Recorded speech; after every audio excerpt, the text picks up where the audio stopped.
mga kaloob namin. Pinagkakaloob din po namin ang aming oras, ang aming buhay, ang aming lahat na about sa aming buhay. Lord, tanggapin niyo po sana ito, maging mapangusang niyo po sana ito sa inyong harapan, Lord God. Dahil naniniwala po kami, ang inyong kasiyahan ay magiging kalakasan namin, Lord God. Kaya tanggapin niyo po kami, Lord God, bagamat kami po nagkakamali, makasalanan, Lord God. Alam po namin na patuloy niyo po kami kakaawaan at kakahabagan. Sa pagpagitan po niya, Lord God, mananatili po kami sa inyo at hindi hiwalay, Lord God. Dahil naniniwala po kami na ang sino man ang hiwalay sa inyo ay walang magagawa. Kaya Lord, patuloy po kami kumakapit at nananalig sa inyo. Lord God, inihiling po namin sa aming mga offering na salapi, Lord God, gamitin niyo po sana ito upang mahayag inyong mga salita. Gamitin niyo po sana ito sa inyong iglesia, Lord God, upang maging patuloy ang pagpapala sa bawat isa, Lord God, at i-bless na rin po sana ang aming mga amo, ang aming mga kasamahan, ang aming buhay, ang aming paghanap buhay, Lord God. Hinihiling po namin ang kalakasan, kaliksihan ng aming pangatuan upang magampanan po namin ang aming trabaho, Lord God. Kayo na pong bahala sa amin, huwag niyo kami pababayaan, ganun din po ang aming buong pamilya, ang aming trabaho, Lord God. Ito po ang aming panalangin sa pangalan ni Jesus. Amen.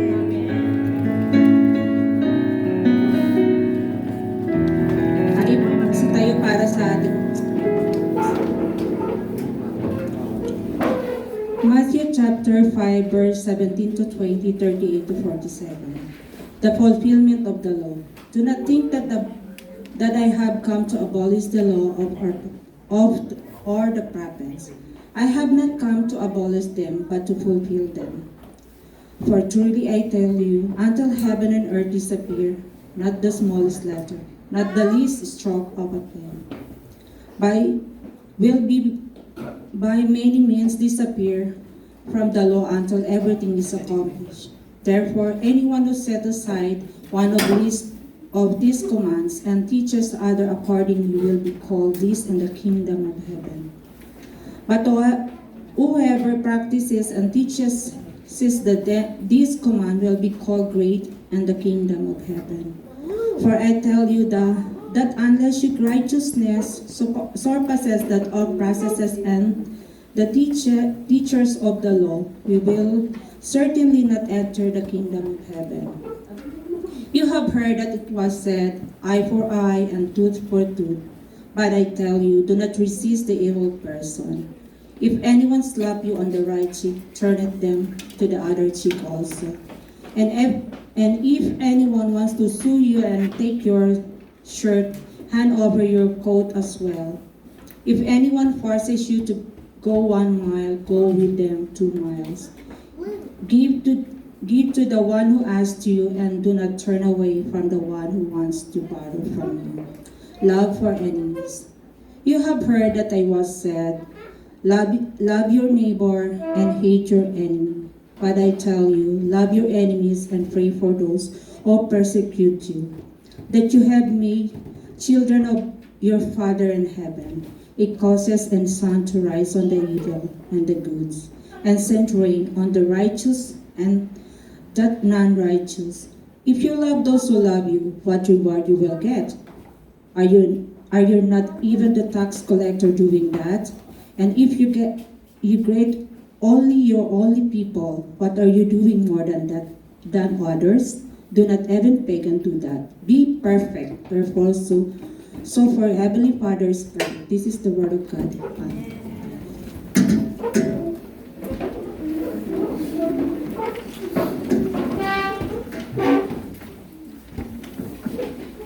Purihin po ang Panginoon. Tayo po ay nagagalak sapagkat muli po tayo nagsasama-sama. At nakikita ko po, no, para bang it's a very good news. Sapagkat ang hinahanda ko lang na liturgy dati o yung order of worship ay mga 15. Tapos naging 20. Pero sa tingin ko po kailangan nagdagan. Gawin natin 25 or 30. Amen po ba? Ngayon po ay punong-puno po tayo. Purihin po ang Panginoon. Tayo po ay nagdiriwang ng una ng New Year, Lunar New Year, tama ho ba? O Solar. Okay. Iba ayaw sabihin na Chinese New Year. Kasi hindi naman lang daw Chinese ang kundi is Asian, di ba? Sa Oriental part, hindi nagdiriwang siya ng New Year. At the same time, we are also celebrating Valentine's Day on the 14th. Kaya po, ating pong piniling tema ay patungkol po sa pag-ibig. Tayo po manalangin. Panginoon, salamat po sapagkat kayo ang Diyos ng pag-ibig at kayo, Panginoon, ang nagkakaloob sa amin ng pag-ibig, bibigay sa amin sa bawat isa ng inyong pagmamahal. Kaya sa hapon ito ay amin pong makita nawa ang pag-ibig, madama, at may isa pamuhay ang pag-ibig na mula po sa inyo. At nawang aming mga puso ay inyo pong buksan sa liwanag ng inyong mga salita. Sa pangalan ni Jesus, Amen. Nais ko pong basahin din po ang preceding verse na binasa ni Sister Basi sa verse 21 sa wikang Tagalog hanggang sa mga sumusunod sapagkat mahalaga rin ito. Narinig ninyo na sinabi sa inyong mga pinuno, huwag kang papatay. Ang sinumang pumatay ay mananagot sa hukuman. Ngunit sinasabi ko naman sa inyo, ang sinumang napupuot sa kanyang kapatid ay mananagot sa hukuman. Ang humamak sa kanyang kapatid ay mananagot sa kataas-taasang kapulungan ng mga Hudyo. At sinumang magsabi sa kanyang kapatid, ulul ka, ay manganib na maparusahan sa apoy ng impyerno. Kaya kung mag-aalay ka ng handog sa dambana para sa Diyos, at naalala mong may sama ng loob sa iyo ang iyong kapatid, iwan mo muna ang iyong handog sa harap ng dambana at pakipagkasundo ka sa kanya. Pagkatapos, pagbalik ka at maghandog sa Diyos.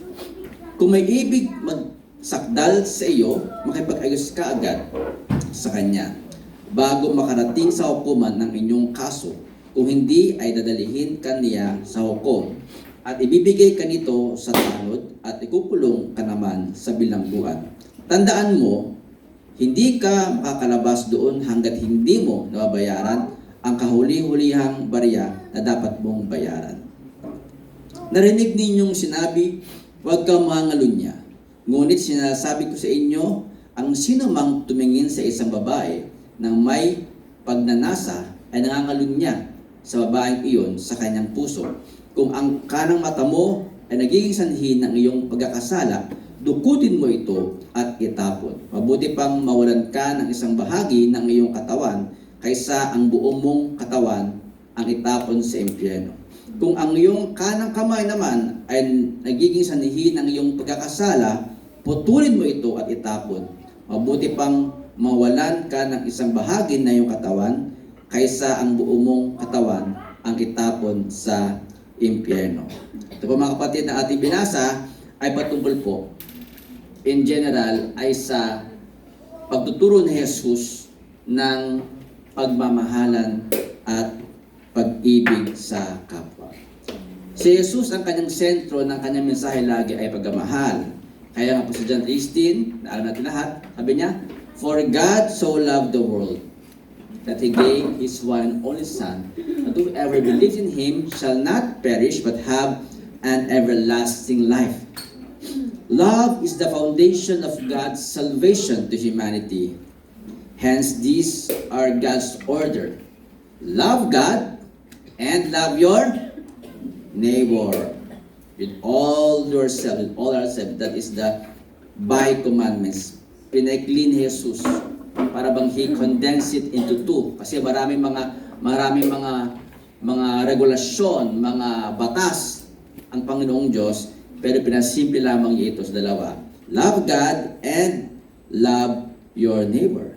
And also in John 13:34-35, sabi niya ganon, I give you a new commandment to love one another just as I have loved you. You also are to love one another, and everyone will know by this that you are my disciples if you have love for one another. Sa ating pong binasa, we could find the ways to relate with people close to us and not so close to us in the light of our love to them. Jesus presented a clear perspectives about the issues concerning murder, adultery, divorce, and even taking oaths o yung panunumpa. This correlates to the relational or social condition of humanity in the pursuit of peace and goodwill. people would believe that they are doing the right thing because they know the law. But what they think right is not really right with God. That's why Jesus didn't just only fulfill the law, but also clarify the law in order to correct traditional perspective of Jews concerning God's statutes or laws. Okay? Hindi lamang po niya fulfill ang batas, kundi pinaliwanag pa niya ang batas sapagkat sa panahon nila, no, ang daming mga twisted ideas and teachings na hindi mo talaga ginawa ng Diyos, kundi gawa-gawa lamang ng tao. Kaya halimbawa, ito sabi ganon, sa Old Testament, it says, do not murder. Pero sabi ni Jesus, that mere anger is subject to judgment. Sa Old Testament, subject to judgment yung pong pagpatay, pero but by mere anger, nagalit ka lang, ay subject na raw po yun for judgment sa Panginoon. And whoever says fool o ulul ka, okay? I don't know kung ano ibig sabihin dito ng ulul ka sa panahon nila. Kasi tayo kasi, yung translation ulul. Pero siguro ang tingin dito, ang pinapahayag ng Panginoong Jesus dito, ay yung pagbigkas ng mga masasamang salita. Hindi lang yung ulul ka, kundi mga masakit na mga salita. Okay? So, kaya sabi dito na the mere saying, okay, uttering of these words can lead you to a fiery hell. So sabi nyo, the remedy for the both parties is reconciliation. Okay? So you talk to your enemy and make peaceful conflict resolution. Di ba sabi nga na, bago ka maghandod sa dambana, kausap mo na yung iyong kagalit, mag-ayos mo na kayo. Sabi sa Old Testament, ay ang pangalan niya ay masama. But Jesus says that a mere desire or looking lustfully, okay, to a woman or even for a man is already an adultery. Okay? So ang remedy, leave everything that causes you to be tempted. Jesus makes a suggestion in figurative language to wear out o tanggalin ano ba, ang mata, kung yan ang sanhin ng pagkakasala o putulin ang kamay, lahat ng bagay na pwedeng mag-cause ng kasalanan. Sabi ganoon, better for someone to lose one part of his body than his whole body thrown in hell. Ayan, explain ni Jesus ha. Pangatlo, sabi niya ganoon, in the Old Testament, a pertinent document for divorce is required. But Jesus implied that giving importance to tolerance is better rather than divorce itself. Okay? So, ito po, sinasabi ni Jesus dito, pinapaliwanag niya kung ano ibig sabihin ng Panginoong Diyos nung sinasabi niya, bawal pumatay, bawal ang mga lunya, okay, bawal ang mag-divorce, di ba? In Old Testament, taking oath was already a serious thing. And Jesus added, better not to swear at all. Parang a yes or a no or a no. See how Jesus underscored the tragic thing that we could do to people by just saying or doing the very least that we could say or do to people. So just by saying fool o ulul ka o GAGO ka, hindi ba? Just by taking unresolved issues for granted, just by fantasizing a pretty woman, just by not fulfilling a simple promise, are considered grave or unloving to God. Here we could see how Jesus gave importance to the life and dignity of human being. Those simple, not so good things can complicate the life of a person. Telling harsh words, being irresponsible to issues against a person, being malicious, and breaking vows and promises are not simple things for Jesus. And also, objectifying a woman is not good simply because she is created in the image and likeness of God and not of an object. For it doesn't matter how grave the act is, but it's how do we relate to people appropriately and how to express our love to others. The bottom line, my dear friends, is that when we hurt other people, tayo po ay lumalabag doon sa pinakamahalagang batas ng Diyos. At walang iba, kundi po yung pagmamahal.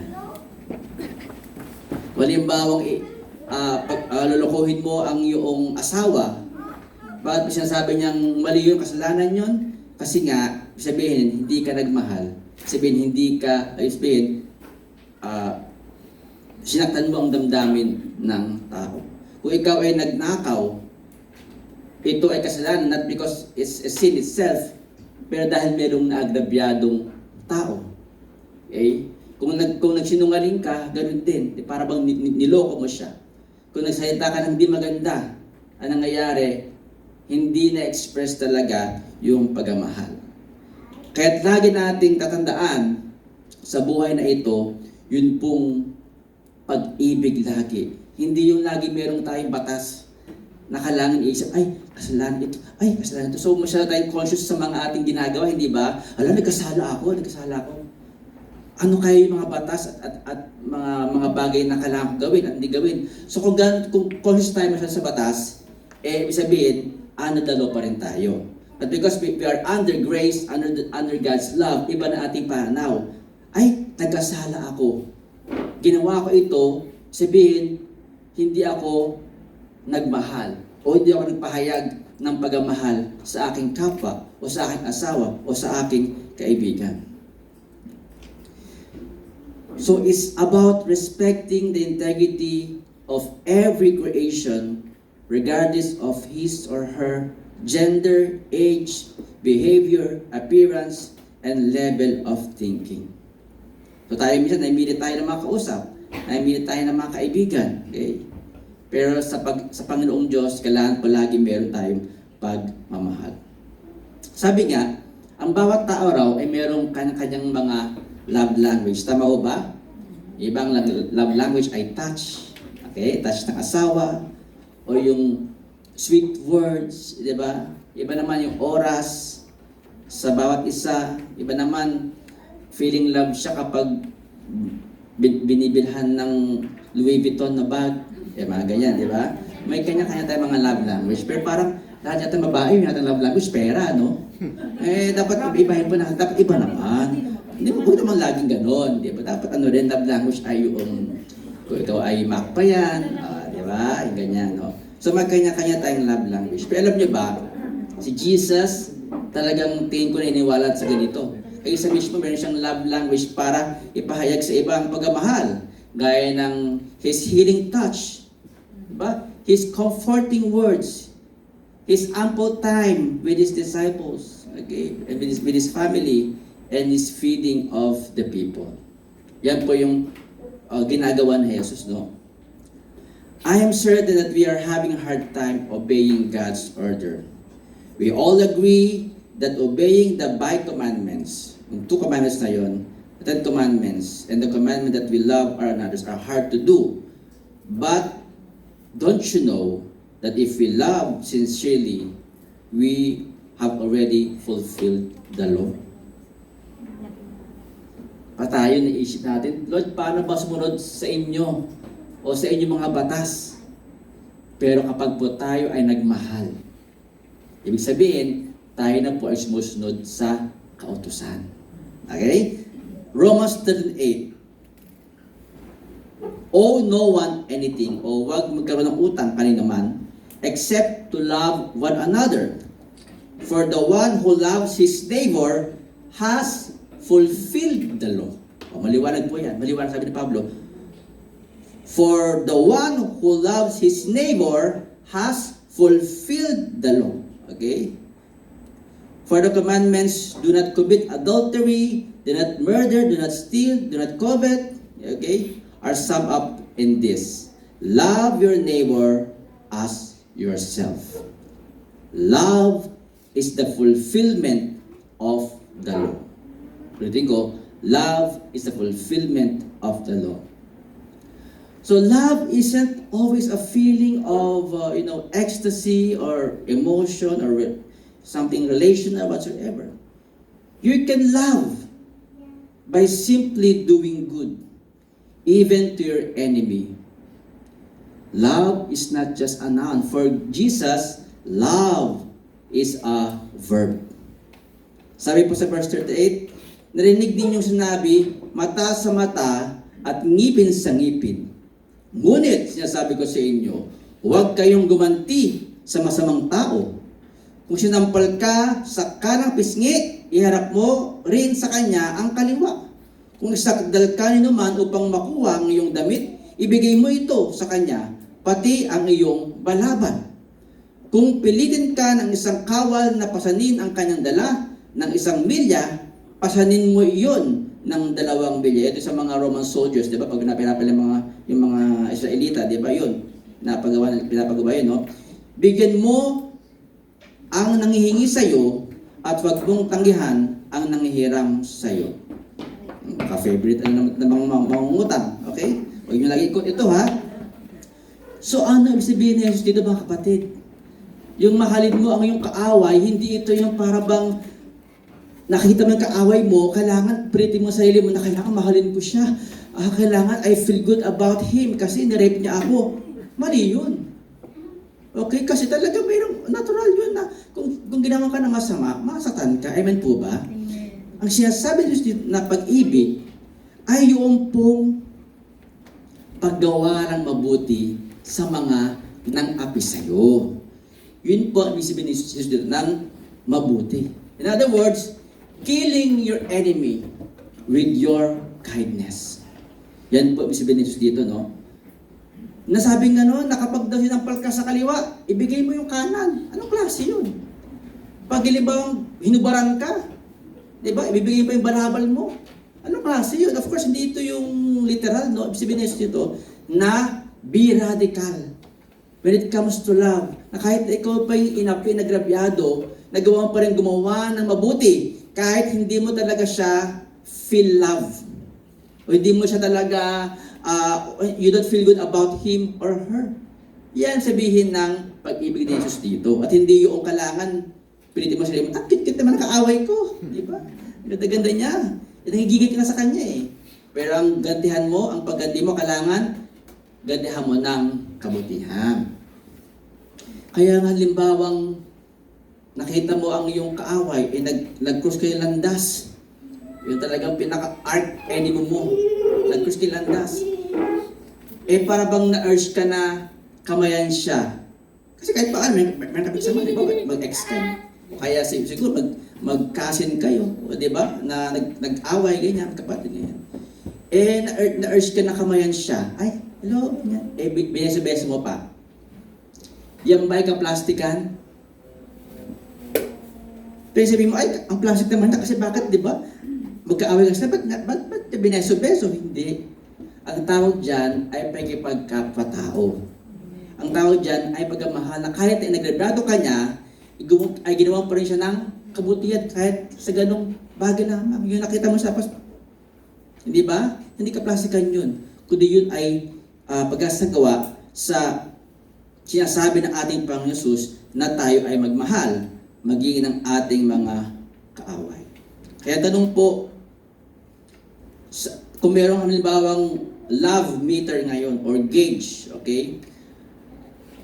Paano natin masabi that we really truly love other people or our family or even our enemy? Number 1 is that if we love unconditionally. Love doesn't know the word if or but, okay? Kundi dapat palaging merong in spite of or despite of. Hindi yung I love him if may kasunod. Hindi, dapat I love him despite or in spite of who he is. Yan po ang tunay na pagmamahalan. Pangalawa, we really love if we are willing to lay down our life because of love. Okay.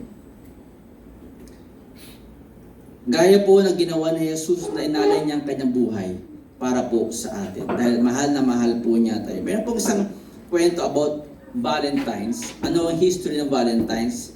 I don't know if this is the real story or parang ito ay isang ginawa lang, no?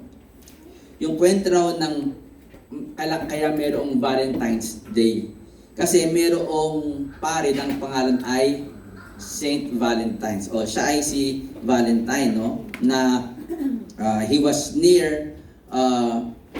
living in Rome in about 270, and Roman emperor was imprisoning Christians for not worshiping the Roman gods. So ito si Valentine, siya po ay inaresto.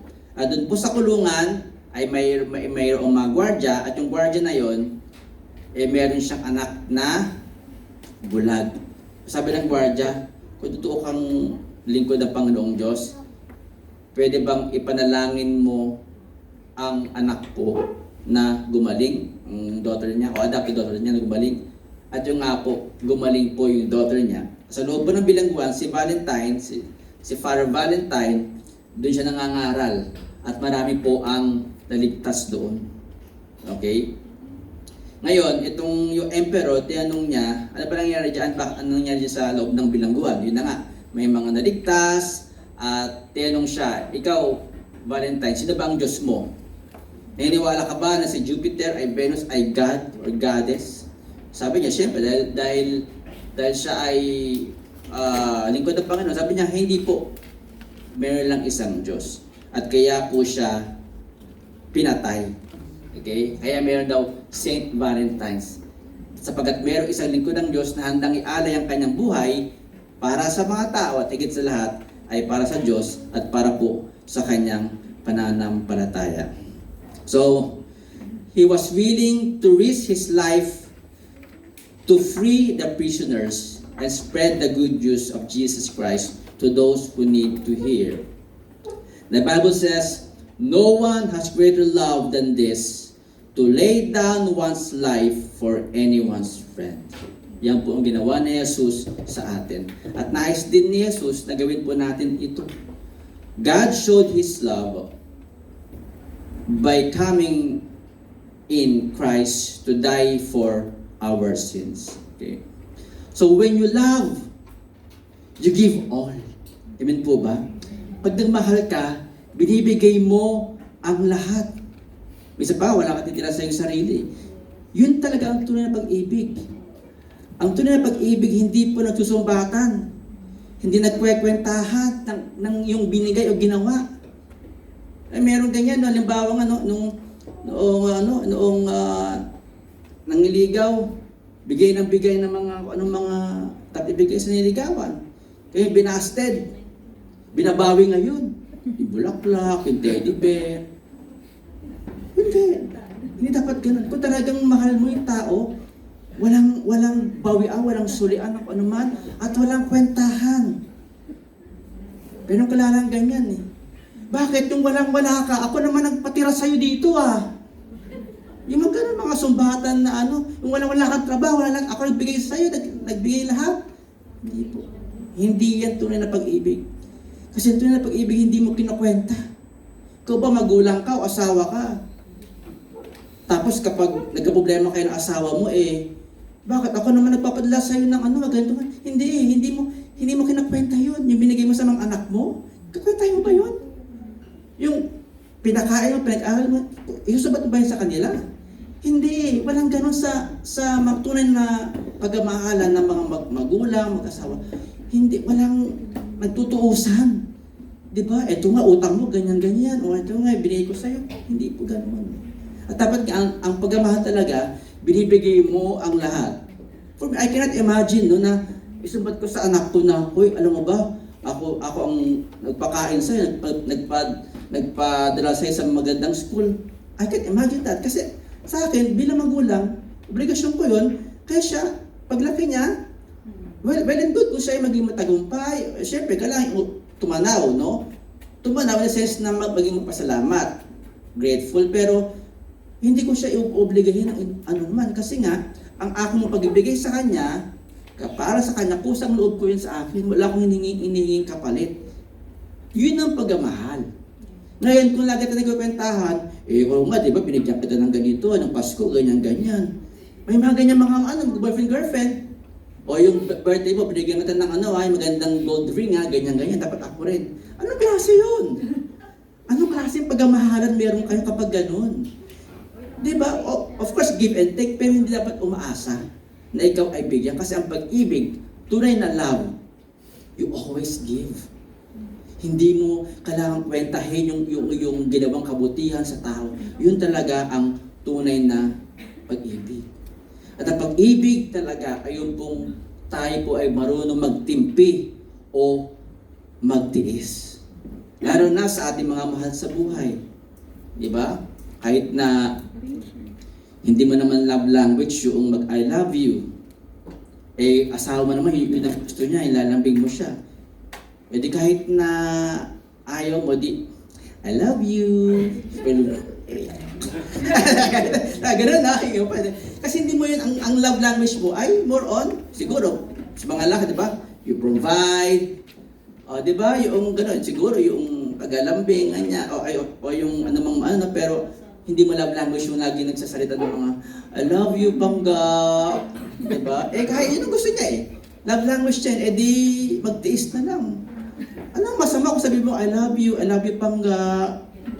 Ngayon sa loob mo, hindi ba? Yung mga ganyan eh. Kasi nga, mahal mo siya.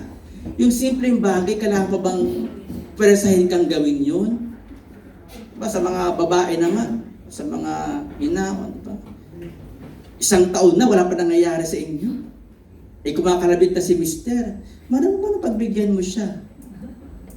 Hindi ba? Yung, ikamamatay mo ba? Meron pa nga kalala, pag daw kinakalabit siya ng mister, teka muna ha, ano muna ako, medyo maghahanda muna. Parang diri sa asawa. Diri sa asawa, hindi ba? Pagbigyan mo na. Kung once a year lang naman yun eh.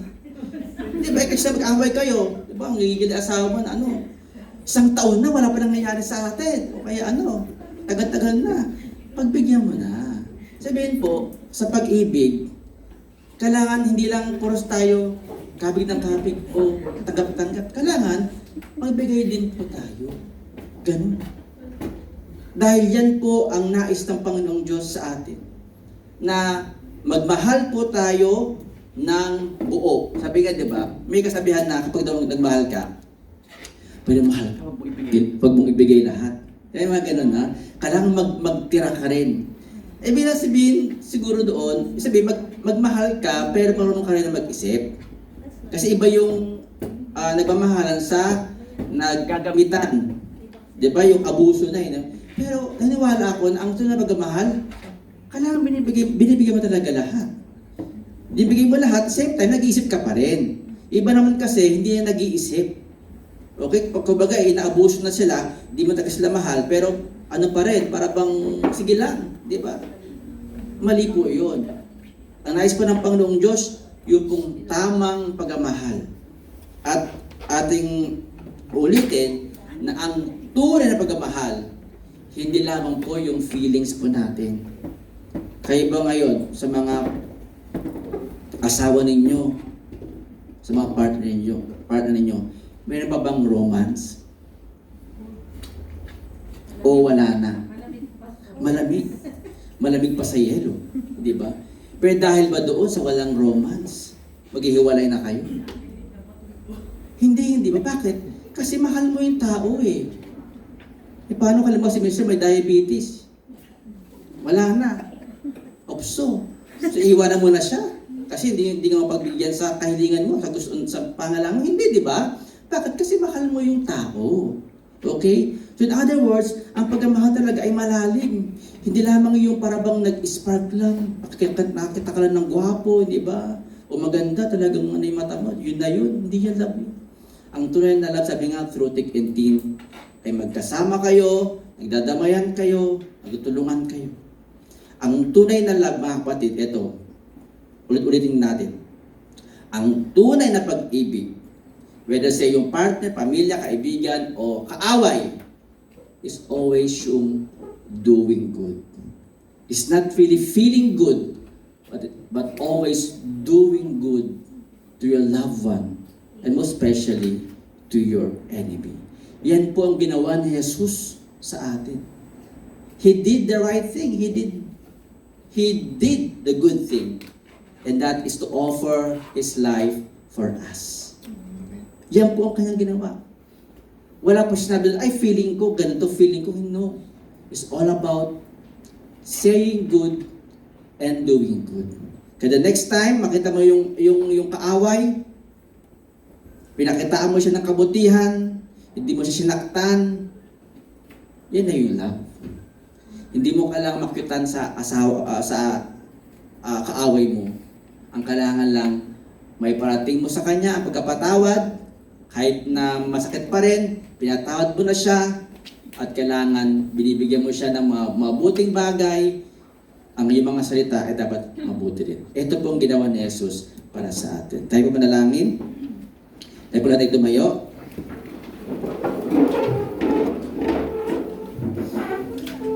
Alam ko mga kapatid na halos lahat naman sa atin ay nakaranas ng umibig, magmahal, naranasan po natin, hanggang ngayon, tayo pa rin ay nagmamahal sa ating mga asawa, mga kaibigan, lalo higit sa ating mga pamilya, sa ating mga anak.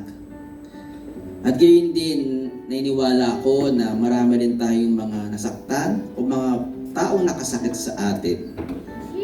At humantong sa punto na mayroon pong galit na nanatili sa ating mga puso. Kapisa pa nga yung galit na ito ay nagdudulot sa atin ng labis-labis na hindi lang kalungkutan kundi damage sa ating pagkatao. May mga tao tayo, minsan ay kinaingitan din. Lalo na yung mga kaaway natin, nainis tayo sa kanila. At ngayon ay ang takdang panahon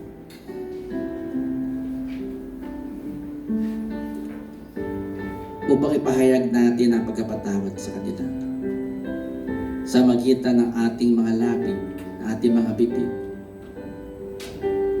mula sa ating mga puso. Patawarin natin sila sa magitan ng pag-speak ng blessing for their life, sa magitan ng panalangin para sa kanila, para sa kailang ikabubuti. Yan po ang nais ng Panginoong Diyos. At sabi nga niya, di ba, ipanalangin ang mga kaaway. Kaya ngayon, Panginoon, sa mga umupi sa amin, nakasakit sa aming kalooban, maging sa physical man, sa mga umubuso sa amin, Panginoon,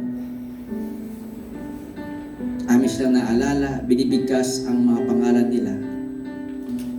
Batid niyo po, Panginoon, sila.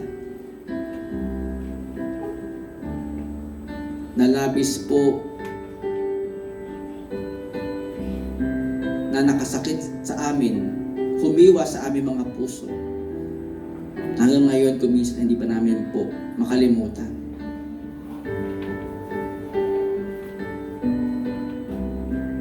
Panginoon, napakahirap magpatawad. Pero ito po ang nais ninyo, Panginoon, na gawin po namin, na ipanalangin sila, Panginoon, at panalangin ang kailangang kabubuti, na hindi po sila mapahamak, na hindi po sila magkasakit o mamatay. Ang nais kong panalangin namin para sa kanila ay sila ay mabuhay, siguro makarealize sa kanilang pagkakamali, may tuwid ang kailang buhay, at lalo pang makalapit sa inyo. Panginoon, salamat po sa kapatawaran na inyong dulot sa aming buhay. At ngayon, Lord God, amin nire-release ang kapatawaran sa mga nagkasala sa amin, sapagkat ito ang nais ninyo. Tulungan nyo kami na magsalita ng magandang bagay tungkol sa kanila. Tulungan nyo kami, Panginoon, na manalangin para sa kanilang kabubuti. Tulungan nyo kami, Panginoon, na magmahal, lalo na sa mga hindi po kamahal-mahal, those who are unlovable. Lord, help us to love one another. Love our family, more so love our enemy. Sapagkat ito po ay yung ginawa sa amin, sa mga Pariseo at sa buong mundo. Pinili ninyong magmahal at hindi po makasakit o magalit. Salamat po, Panginoon. At mula ngayon, Panginoon, amin pong laging iisipin, aangkinin, dahil minahal nyo kami, ay amin na pong pinatawad ang mga nagkasala sa amin. And ultimately, Lord God, nais na ipatawarin ang aming mga sarili. Dahil may mga bagay kaming ginawa na tingin namin ay mali-mali kami, pero ngayon ay hindi pa rin namin mapapatawad ang aming mga sarili. Kaya tanggalin niyo, Panginoon, ang regrets, ang bitterness, Panginoon. At mapapalitan ito, Panginoon, na acceptance and love for ourselves. Purihin ka, Panginoon. Salamat po sa bawat isa na narito ngayon, Panginoong Diyos. Salamat po sa biyaya ng buhay, kalakasan, at higit sa lahat. Salamat po sa pag-ibig ng iyong kaloob sa amin. Sa pangalan ni Jesus, Amen. Mga kapatid, tunay nga na mahal tayo ng Panginoong Diyos. Kahit inalay niya ang kanyang sariling anak para sa ating kaligtasan. At ngayon, ang nais ng Panginoon na tayo ay humayo upang ipangalat ang pag-ibig na ito. Maging liwanag tayo ng mundo at ipahayag ang kanyang pagmamahal, ang kapatawaran, kapayapaan. Sa pangalan ng Ama, ng Anak, ng Espiritu Santo. Amen. At amen. Puri po ang Panginoon. Hallelujah. God bless everyone.